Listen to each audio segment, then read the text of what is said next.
The greatest danger facing Israel and the world is the prospect of a nuclear-armed Iran. And Israel is prepared to do something about it. The Plan A, would see Israel launching a limited, surgical, preemptive strike, attacking with long-range aircraft and armed drones, firing cruise missiles from its submarines in the Arabian Sea, or launching its latest Jericho 3 missiles. But the Iranians have learnt from history. They have spread and concealed their nuclear installations across the country. So in this scenario, instead of hitting a single target like in Iraq or Syria, Israel would have to target all 7 Iranian nuclear reactors. In this sort of surgery, many people die. The Israelis could attack Iranian nuclear facilities, but they wouldn't be able to inflict long-term permanent damage. And Iran would have to retaliate. If Iran retaliates, every U.S. ally in the region or Israeli ally in the region is a potential target. Iran's ally, Syria, could also join in. Plus Iran's proxy forces, like Hezbollah in Lebanon, would fire rockets into Israel. And there's the possibility of unconventional attacks on Israeli interests across the world. An Israeli attack on Iranian nuclear facilities would likely only accelerate the Iranian desire to obtain nuclear weapons. So this idea that you would attack certain facilities in Iran and leave Iranian retaliatory capabilities intact breaks every rule in the military and political playbook.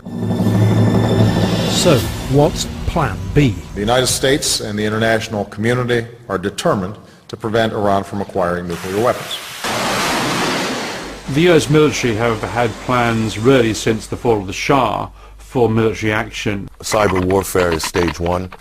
Stage 2, in the military sense, would be massive ordnance air blast bombs, or the Moab, mother of all bombs. This is the most powerful traditional military non-nuclear bomb that the U.S. has in their arsenal. There are also new generation of bunker busters. An American strike would be neither limited nor surgical. And a massive American attack on Iran would be able to attack some 10,000 different aim points, more or less overnight. Their plans would destroy all Iranian air and sea bases and hit all known nuclear facilities. Iran would be left in flames.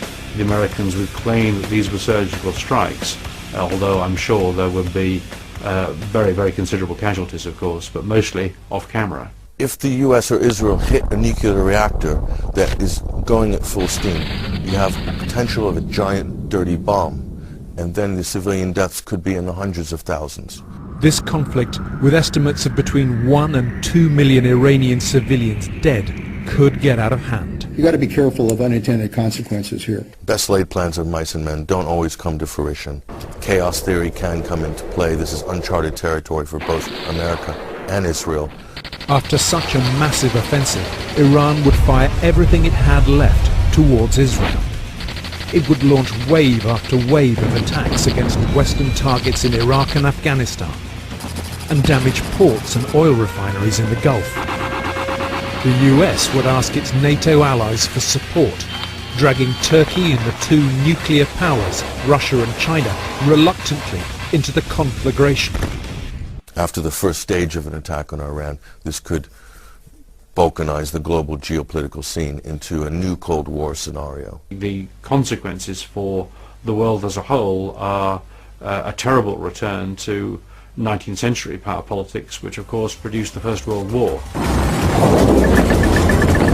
The result could be apocalyptic. A new wave of global violence could follow, and soaring oil prices would be the final blow to a global economy in chaos. Are such doomsday scenarios bluff, psychological warfare, or is the world really prepared to go this far?